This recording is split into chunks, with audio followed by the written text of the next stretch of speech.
Maintenant, je reconnais Monsieur le député de Saint-Jérôme. Merci, Madame la Présidente. J'ai préparé quelques éléments parce que je trouve que c'est un projet de loi, le projet de loi 40, qui va effectivement au-delà de la simple abolition des élections scolaires et des postes de commissaires scolaires.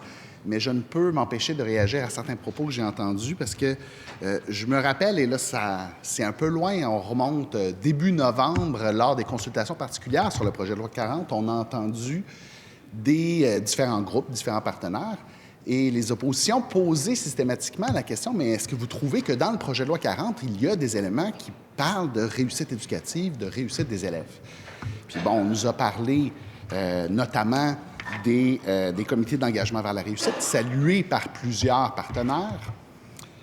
Un outil qui, je pense, se révélera vraiment un bon moyen de mobilisation pour la réussite.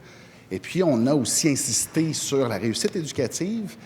Et puis, finalement, bien, effectivement, on se rend compte qu'il y a des éléments dans le projet de loi 40 qui favorisent la réussite scolaire. Alors maintenant, ce n'est plus ça l'argument des oppositions qu'on entend. C'est davantage devenu un projet de loi mammouth ou qui intègre trop d'éléments, mais qui, justement, va un peu plus loin que simplement l'abolition des élections scolaires, simplement l'abolition du poste de commissaire scolaire, mais qui, comme le ministre l'a dit, débureaucratise. Et je trouve que c'est intéressant parce qu'on change une certaine culture. On remplace d'ailleurs les commissions scolaires par des centres de services scolaires. Et le mot « service », quant à moi, est un mot-clé. On se met au service des écoles, on se met au service des communautés et on se met au service des parents et des élèves. Je pense que c'est un changement de culture formidable.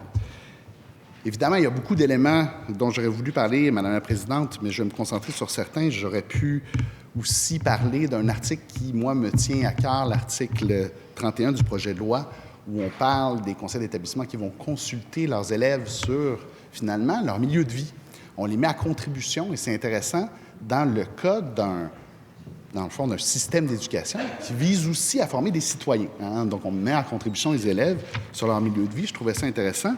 Mais je vais plutôt m'attarder à une longue discussion qu'on a eue et qui m'a semblé parfois surréaliste. Parce que dans le projet de loi, on parle du rôle du parent pour le choix de l'école de son enfant.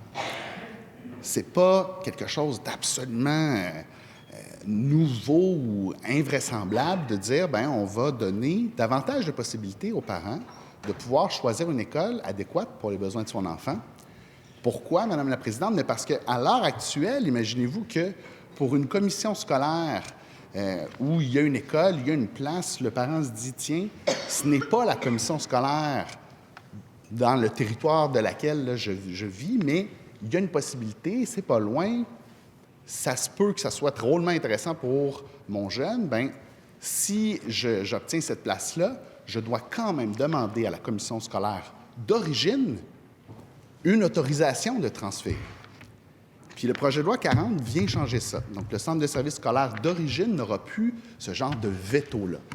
À mon avis, il s'agit d'un bon principe. On reconnaît fondamentalement qu'il est légitime pour les parents d'être les premiers décideurs de ce qui est bon pour leurs enfants et on leur évite donc des vexations bureaucratiques. Et je vous avoue, Madame la Présidente, que j'ai été fort surpris personnellement d'entendre une défense de ce mécanisme bureaucratique de la part de certaines personnes. Ceci étant dit, c'est un élément. Il y en a un autre qui, moi, me semble aussi percutant. Par le projet de loi 40, on demande à l'article 90, ou en fait, on oblige le centre de service à consulter le milieu municipal, donc sa communauté. Un élément intéressant, pourquoi? Parce que dans ma courte carrière de député, j'ai eu à vivre un cas particulier avec ma collègue, la députée de Prévost, où un projet porté par une communauté, en fait par la ville de Prévost, justement, de bâtir une école secondaire avec des particularités. Donc, il fallait pouvoir s'attarder à l'ensemble du projet.